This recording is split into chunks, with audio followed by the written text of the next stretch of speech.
You know what's ridiculous is I just spent the last few minutes trying to figure out how to record this video while stretching, while not like overexposing myself or just like exposing myself. And by that, I just mean making my boobs or just like, could the boobs stay, not do too much? Like, we're not trying to show too much skin.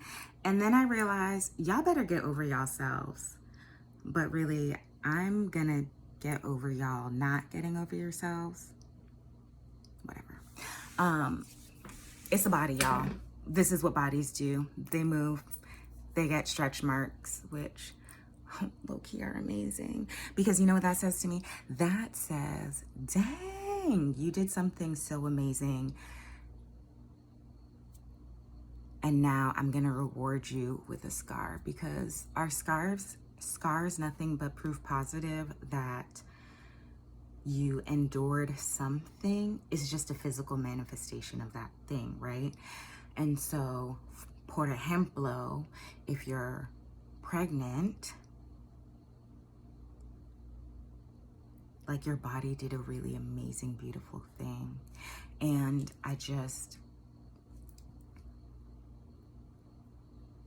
I'm gonna like try to say this and just know that this comes from a good place, and I'm not sure it will sound this way when I say it,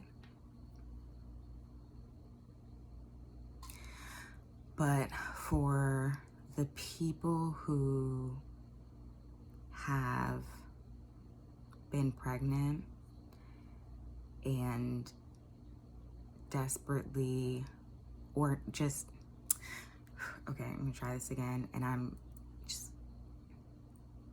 for people who have been pregnant and who have not yet delivered a healthy baby,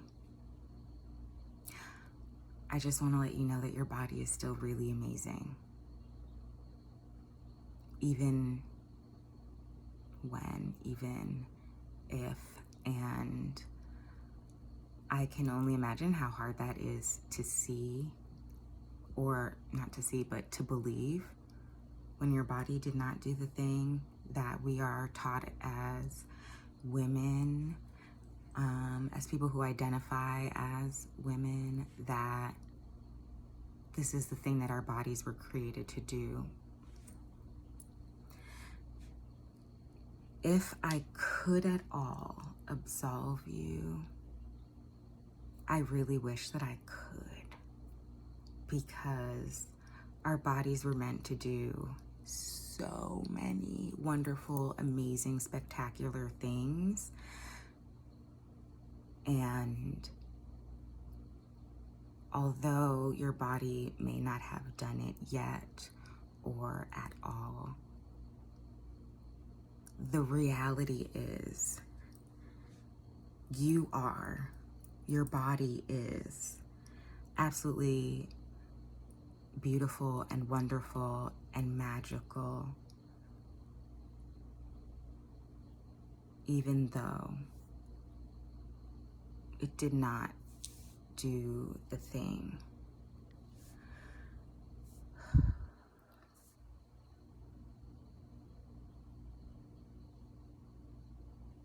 I also say that, I guess, because if we're gonna keep it 100, and how else we gonna keep it? I'm 38, and I know I look 12. Thank you.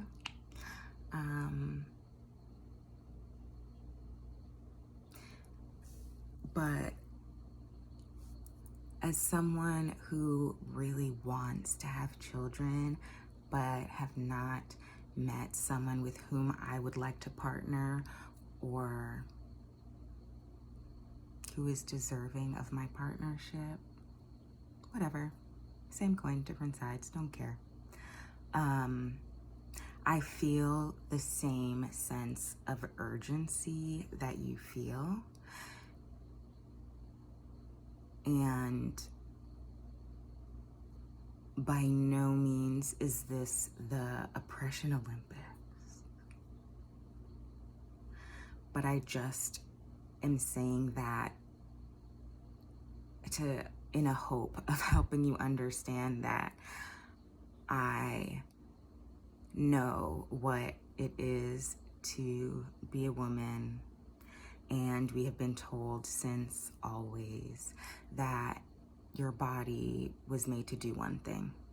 It was not made for pleasure. No, that's what men are socialized to believe. Women are not. It was meant to bear children. And so here I am at like almost 40, which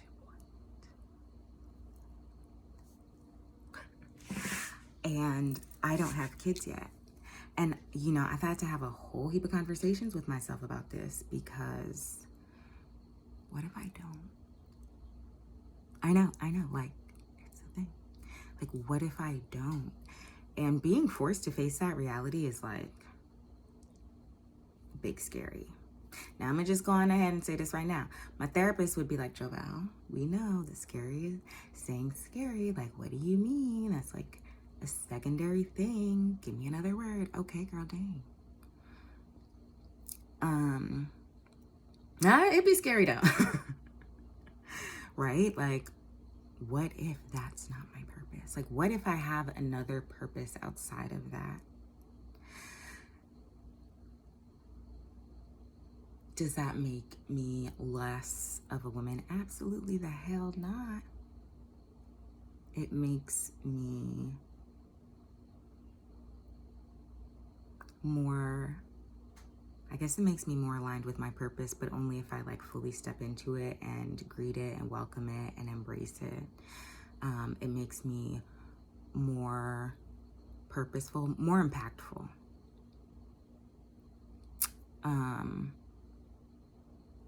So yeah, I get it. That just also comes from knowing women who have miscarried and have had to deal with the major loss and grief, and who have just, I've seen various challenges from pregnancy, and yeah, I'll just leave that there. Similarly, this leads me into something that the thing that I actually wanted to talk about in this, and that is what I've been learning in school, but like, not like really, but like definitely. So there's this thing that I've been thinking about as of late, right? Well, there's been a lot of things, but one of which is just like, well, how,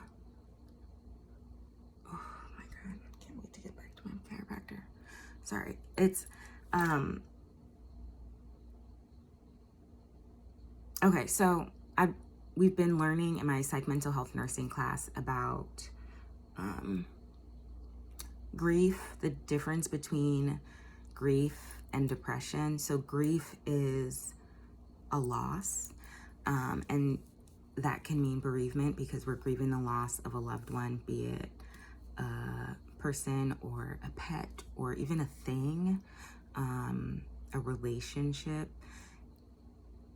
And then depression, it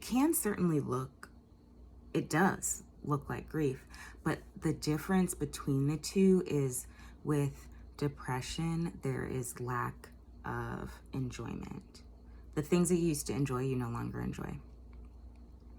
With grief, there is still some enjoyment, like you have pangs of grief, but then you also, every now and again, you see this like beautiful thing and you can appreciate it. And people who are depressed don't have that. Another thing is that people with depression are pessimistic.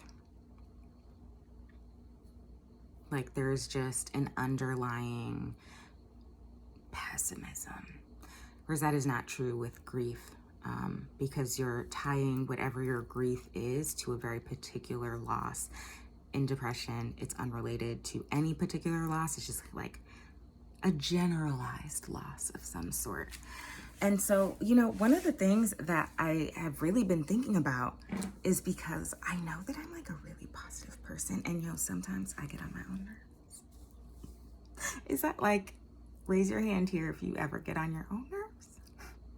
And I don't mean about positivity, I mean like with anything. Because I get on my own nerves. Sure do. And so that's just fun, interesting. I don't know what else to call it. But yeah, I've been thinking like, am I like too positive? Am I like toxic levels of positivity? And now I recognize that's not true. And today's devotional talks about that too. And I'm just like, okay, God, I see what you're doing. God is so funny. So funny. God, I got jokes. Okay, glad we got that out of the way. So I'm doing my devotional as I does, but also not really, because I haven't done it in a really long time. Because I haven't had what? A routine. And like I said in a post yesterday, we really gotta do our jobs and engineer our success. So while recreating my morning routine this morning, and like having to literally erase the old one and write a new one, and BT dubs, it's on my bedroom mirror, because every morning I wake up and like the days and the stupor of the day, and you're like, what am I doing? I don't know. And every day, it could be different, but it can't be that different, child, because then that's where my confusion and like I just feel unsettled, because I'm like, I don't know what I'm supposed to be doing. Because how do you know if you're successful if you don't have a roadmap of like the thing that you are working towards? Because otherwise it's just like willy-nilly, right? And you know, especially for health and wellness and weight loss, if you're actively trying to lose weight or you're trying to implement a new behavior, if you don't have it written out, it's gonna be hard. I actually know it's gonna be impossible. Have a vision and make it plain. I don't know if that's a Bible verse or just something my aunt says all the time, and I think it could be a little, I don't know where, a little both. I don't know. But either way, child, it makes sense. Have a vision and make it plain.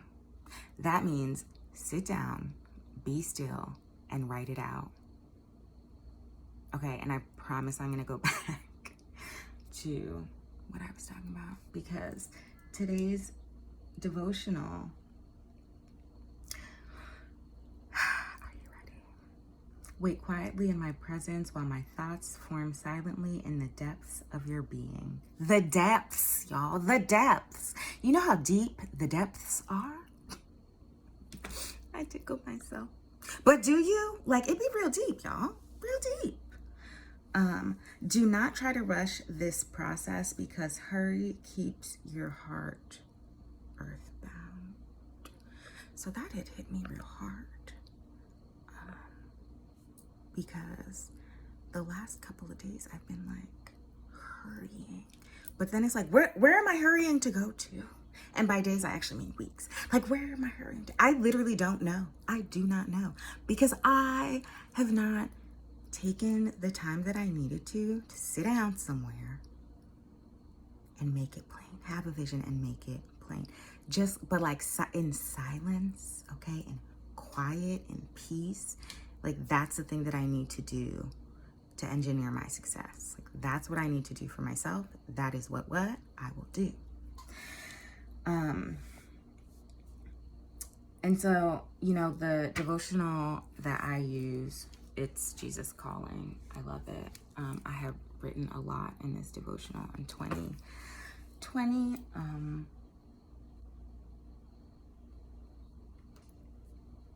It's just like, what? This one, okay. The first thing that I wrote when I read this was, whoo, Chile. This hit hort. And that would be H-O-R-D-T. Not hard, hort. As I rushed to finish my journal entry so I could get my day started. Yikes. Like, no, y'all, it's the quiet time that we need for ourselves. Whether you believe in God or not, we need time to center ourselves and be with our thoughts for a smidge. Like, we don't need to do this like 10-hour long meditation, okay? But we just need at least 5 minutes. Start with 2. If you've never done it, child, start with a minute. You're gonna be so uncomfortable that I'm not gonna tell you to start with 10. That's just ridiculous, okay? Like, I'm also not gonna tell a person who like jogs occasionally, like, just go out and jog and run a marathon. You gotta train for that, bro. You gotta work your way up to that. So calm down, okay, and make the task that you have like this big, make it like this big. Yeah, my fingers are touching. They're like actually actively pressed together, like tiny, okay?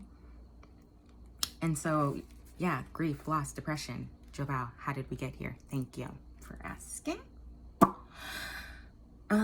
Because the Jesus Calling devotional has Bible scriptures in it for you to read and reflect on that incorporate, like some of it is usually incorporated into, I guess all the time, there's part of it that's seamlessly incorporated into the devotional. So it's like, hey, want to read more about this thing? Go check out the verses at the end. And so I did. And this one is Psalm 5. And I read the Message version, which is like very amazing, because it's not like very amazing. It actually is very amazing because it uses very colloquial modern day language. So Psalm 5, chapter 5, verse 11 and 12 says, but you'll welcome us with open arms. Oh, so basically it's like, sorry, let me give you like a little bit of context here.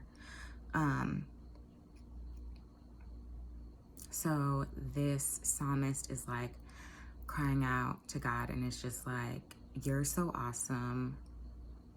Like, I'm here, your invited guest. It's incredible. Like, oh my gosh, I can't believe like God is welcoming me. This is great. I enter your house. This is verse 7, 8. I enter your house. Here I am, prostrate in your inner sanctum, waiting for directions to get me safely through enemy lines.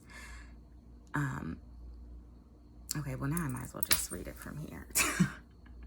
Every word they speak is a landmine. Their lungs breathe out poison gas. Their throats are gaping graves. I want you to know that I read that as grapes when and I said, oh no, that makes more sense. Graves, y'all, graves. Their tongues slick as mudslides. Pile on the guilt, God. This is for people who are coming for you. Pile on the guilt, because you know God's our vindicator. I don't need to be nasty to people. God gonna do it for me, amen. Like, respectfully. Let their so-called wisdom wreck them, kick them out. They've had their chance. And this is how, you know, you got to really have like an attitude when you be reading stuff like this. But you'll welcome us with open arms when we run for cover to you. Like, we call him God the Father because we know that like there's one thing dads love. They love giving their babies hugs. Love it. Oh my gosh, it's like, especially like the baby babies. And child, when that little baby can finally learn to crawl, walk, and then run into their daddy's arms, ooh, child, you know dads love that. Yeah, God's the same with us. Okay?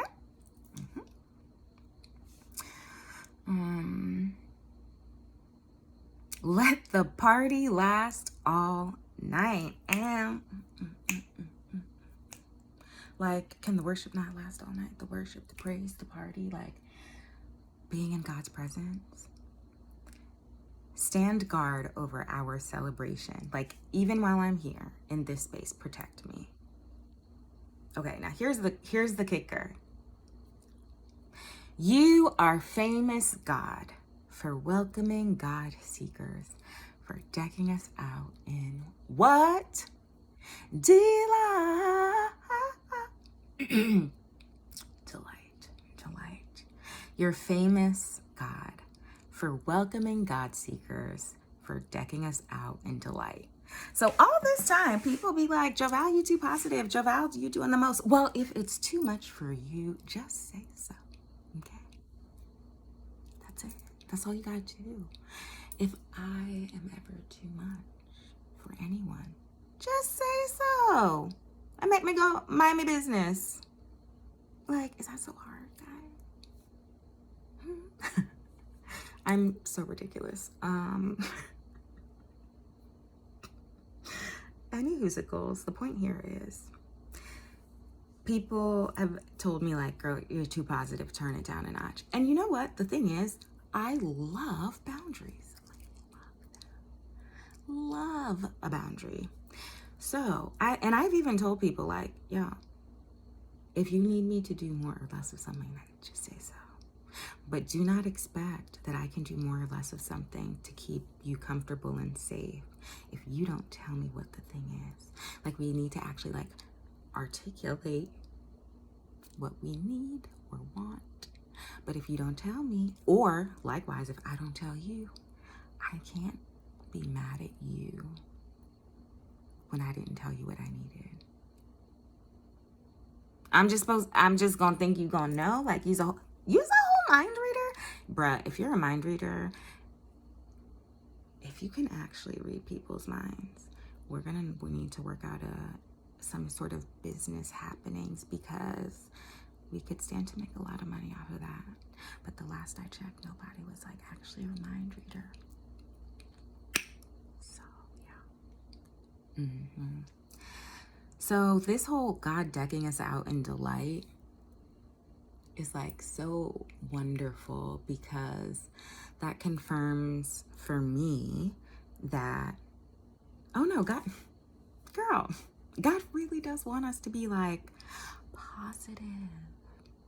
Like, the world, quite literally, everything in it errs on the side of negativity. Everything. We have to literally teach ourselves to think positively. Like, that is crazy. That is, wait. And so, no longer will I allow anyone to tell me I'm being too positive. And child, I know, trust me, I am very well aware when I am like, are you positive, or are you just, like, doing some gymnastics here?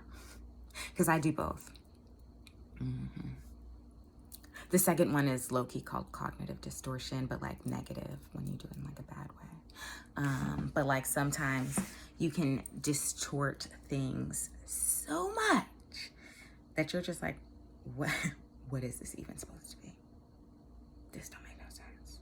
You know what I'm saying? So, like, there's a line between the two. You gotta differentiate. But I've been thinking so much about positivity and my own negativity, because let me be very clear when I say that I have spent a lot of time. I do mean a lot of time. Also, if you see me moving my neck a lot, it's also because I'm, like, trying to stretch out my neck, because that's where I carry all of my anxiety. And yeah, this feels like a rock. Like, ooh, hey, Traps, good to see you. But also, like, I don't know if you're supposed to be that big. Like, you are, obviously, but, like, not this level of firmness. I know, actually, my chiropractor told me. Wasn't like that when I came back from Colorado, that's for sure. Anyway, yeah, so in thinking about my own negativity, positivity, and literally the the time, and I mean like so much time that I've devoted to renewing my mind, changing my mindset to think positively. Like, here's a prime example. So this morning, I realized that while I was creating my morning routine, I realized that, like, oh, there's some things that there's obviously some things that we could all be doing differently, right?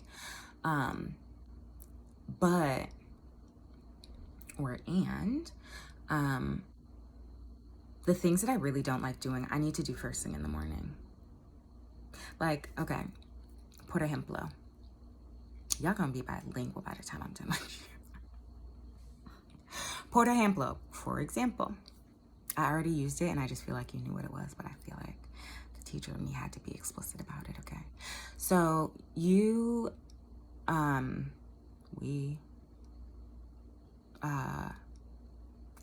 let me start with let me personalize this. I don't like working out. Like, I do, like, I love it, but like, I don't, you know what I'm saying? And so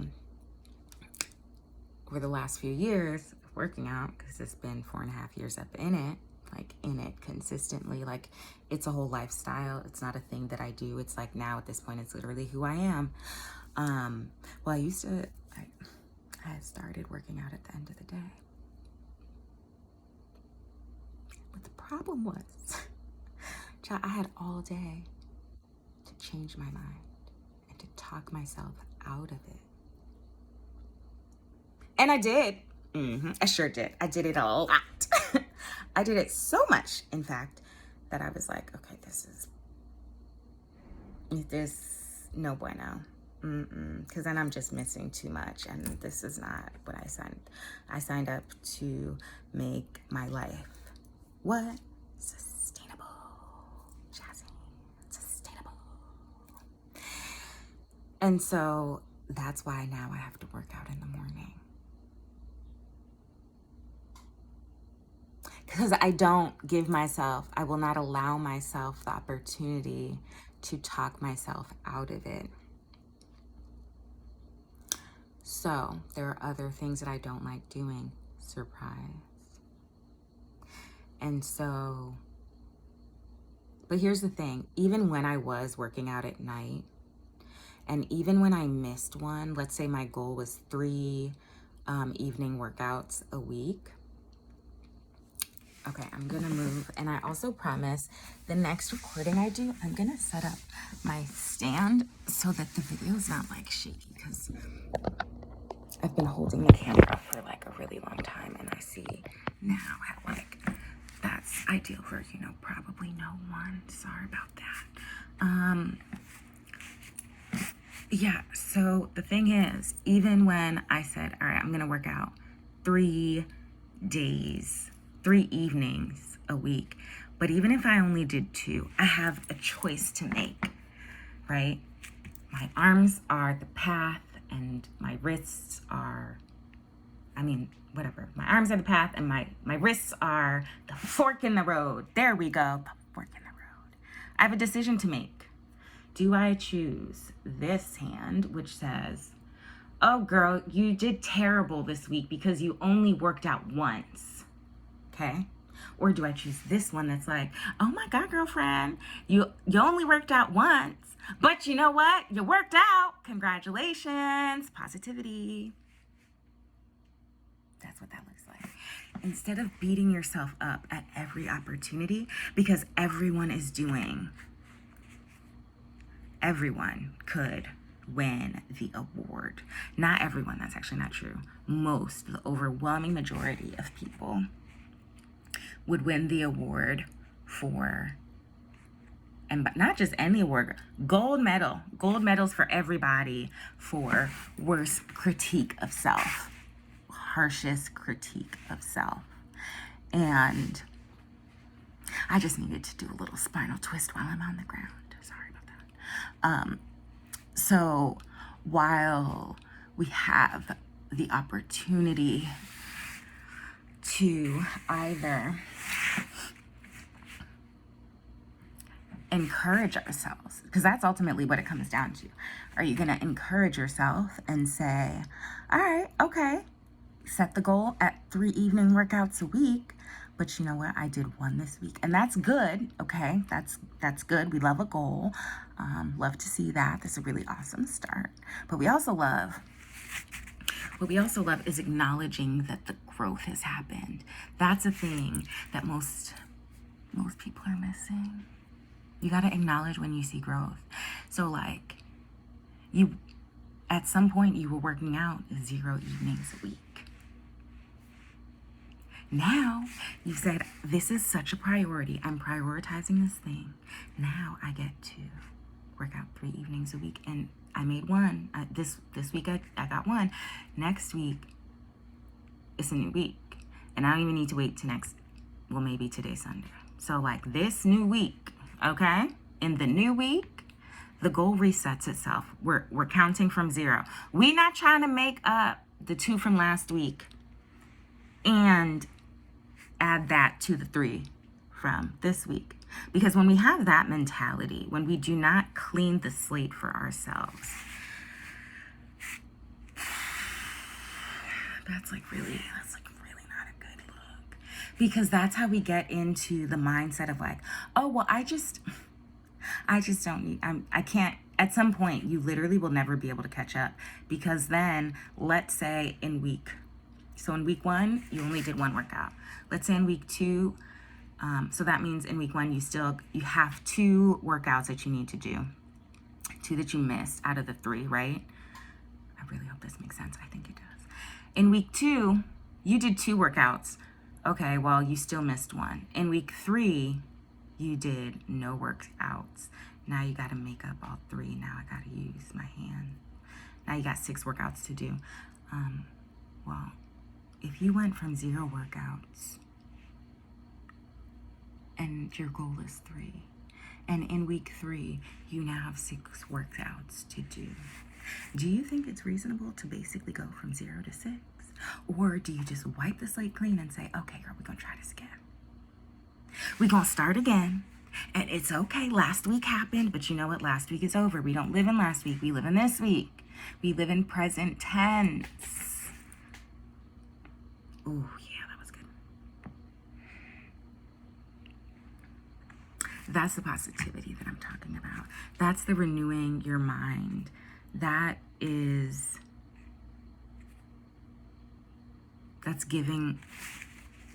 giving our worries no time to take root. Not even our worries, our own shortcomings.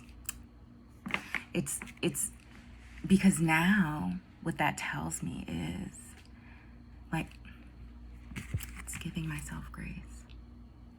Hi, founder and owner of Extend Yourself Grace LLC. It's extending yourself grace to say, I know that I messed up. Not even messed up. I know I did not meet my goal last week. But you know what? That's okay. It's cool. We human. We all make mistakes. It's fine. But this is a new week, and I'm going to do the thing. So this week, I am committing to all the old things, all the good habits that I've had. And I'm committing to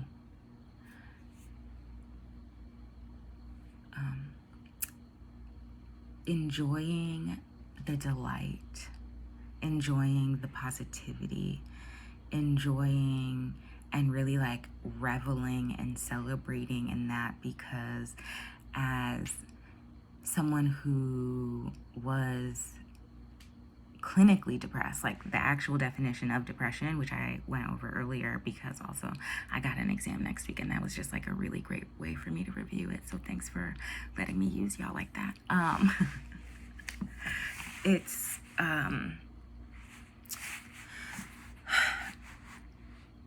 It also is confirmation that the pessimism that I once had, but I know I never called myself a pessimist. I called myself a realist. Now that could have been psychosis, because I was out of touch with reality. That's what psychosis, that's clinical definition of psychosis.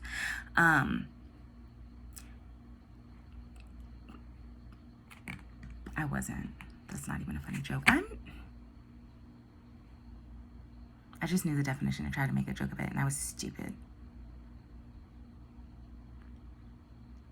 Let's try that again.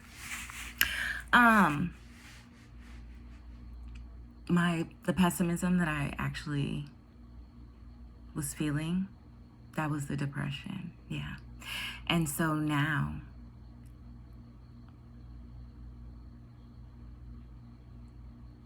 I really know that I'm firmly rooted, and allowing myself the space and time and mistakes and missteps and grace to figure it out, to find a new way to do things that worked for me. I don't care about everybody else. It gotta work for me. It has to be sustainable for me, enjoyable to me, fun for me. When I do that, like, that is where the growth happens. That's how we become the person that we envision 5 years from now, 10 years from now. Hell, y'all, next week. That's how we do that. It's simple behavior modification. Don't get it twisted. Simple does not mean easy, but it is simple. And so, with all of that, I'm gonna go. I got homework to do. Woke up extra early to do it, and I've been living in my mind, body, spirit space ever since, aka taking care of my own health and wellness. But at some point, because boundaries and things, at some point you gotta know, girl, this is no longer healthy. Okay, because all healthy things at some point become unhealthy if you do them too much, right? And so for me, currently, that looks like avoidance. It's an unhealthy coping strategy. So I'm gonna stop avoiding the work that I need to do, and I'm gonna go do it. And I'm going to do it, I was gonna say well, but to be honest, I'm just gonna do it so that it's good enough, so that it's finished, because progress, not perfection. This thing that I'm working on, this assignment, is 10% of my grade. I'm not gonna give it 1,000% of my effort. I'm gonna give it 8.5% of my effort, because child, I might even give it 6. Did you see how my whole body just sank like that? Woo, child.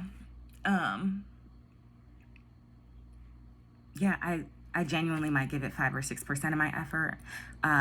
And I say that knowing that my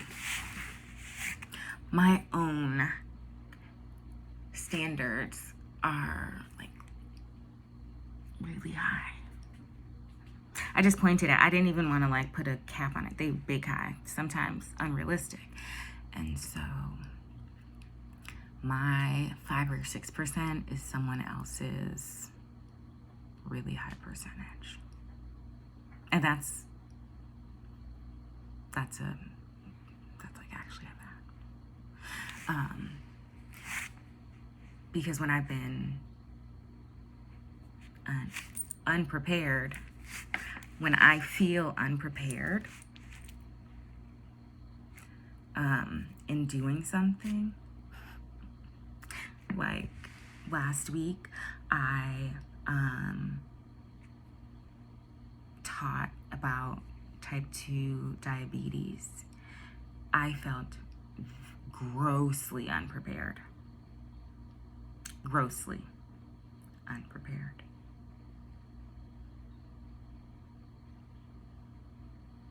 However, it turns out I was over-prepared. Surprise!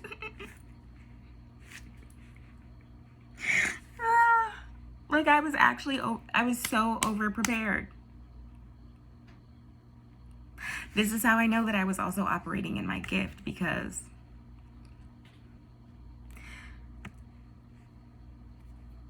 I had activities that we did not get to. I recorded a 20-minute skit with a friend about diabetes. As like, she was the nurse and I was the patient, and we were talking about how to make lifestyle changes. There were quite a few things we did not get to, but it didn't matter. You know why? Because it still went so very well. Because the things that I think I'm like not good at, I just be lying to myself. That's where that negativity, the negative thoughts come in. Because I tell myself I'm not good at doing things on the fly. Girl, that's literally not true. I'm one of the best people. You need me to do something, you need me to talk about something that I'm well versed in. Okay, sign me up. I could literally do it right now. And so that's what I did. I let the wisdom of experience flow in that space, and I listened to what the recipients of that information, the attendees were telling me, and in our conversation, because this was not, I'm lecturing at you, this was, I am sharing information with you. We're gonna watch, tell me what you know. Literally, what do you know about health? Let's talk about it. And then from that, I'm gonna correct you, or not even correct, lies. And then I asked, well, what do you know about diabetes? And that's where I corrected them or added something to them, to their thoughts. And we just went on from there. It was that is what guided my conversation. And so I need to go do schoolwork, because what I'm realizing now is that the avoidance is still real strong in me, and the devil is a liar, okay? I am going to go work on this assignment, give it. Also, let me put a bow on that though, and just say that I needed that experience again to show me that despite all of the changes that I've made, there's still some things that I struggle in. But it is confirmation that I am growing and moving in the right direction. So with that, I've now recorded a 42-minute video. What? 42. I've now recorded a 42-minute video, and I thought this was gonna be like a minute. I said maybe a minute. I could put it on my Instagram stories, and then I went past a minute, and I said, okay, well, maybe 3 minutes. I could put it on my TikTok, and then I went past 3 minutes by like a lot of minutes. Y'all, choose to make today amazing. Choose to recognize that you are only human. You will make mistakes, and that is okay, because you are going to forgive yourself and extend yourself grace to be human, because we all are. So let your humanity shine bright like a diamond. Shine bright like